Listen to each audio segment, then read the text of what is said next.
కొబ్బరికాయ సాక్షాత్తు శివుడి తల అని మీకు తెలుసా?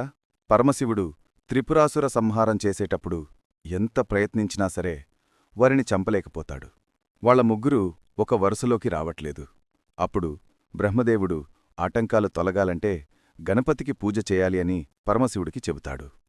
శివుడు గణపతి పూజకు సిద్ధం చేస్తుంటే సాక్షాత్తు వినాయకుడే వచ్చి తన తండ్రి ఎదుట కూర్చుంటాడు. పూజ పూర్తయ్యాక నైవేద్యం సమర్పిస్తుంటే గణపతి స్వీకరించటంలేదు. ఏది పెట్టినా తినటంలేదు. చివరికి పార్వతీదేవి వచ్చి ఇష్టమైన పదార్థాలను పెట్టినా తిరస్కరిస్తున్నాడు.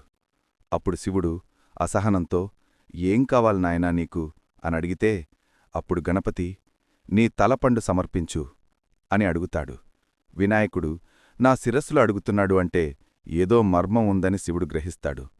శివుడు ధ్యానంలో కూర్చుని దోసెలు పట్టేసరికి ఆయన చేతిలోకి తెల్లగా మెరుస్తూ గుండ్రంగా ఉన్న ఒక పదార్థం ప్రత్యక్షమైంది. పరమేశ్వరుడికి ఉన్న 3 కళ్లలాగా ఆ పదార్థంపై 3 కళ్ళు ఏర్పడ్డాయి.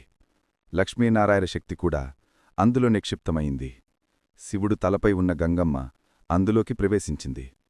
పార్వతీదేవి తినే పదార్థంలాగా అందులోకి ప్రవేశించింది. అప్పుడు ఆ పవిత్ర పదార్థాన్ని గణపతి స్వీకరిస్తాడు.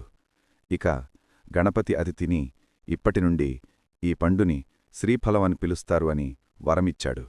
అందువల్ల అప్పటినుండి కొబ్బరికాయలు లేకుండా చిన్న పూజ కూడా జరగటంలేదు.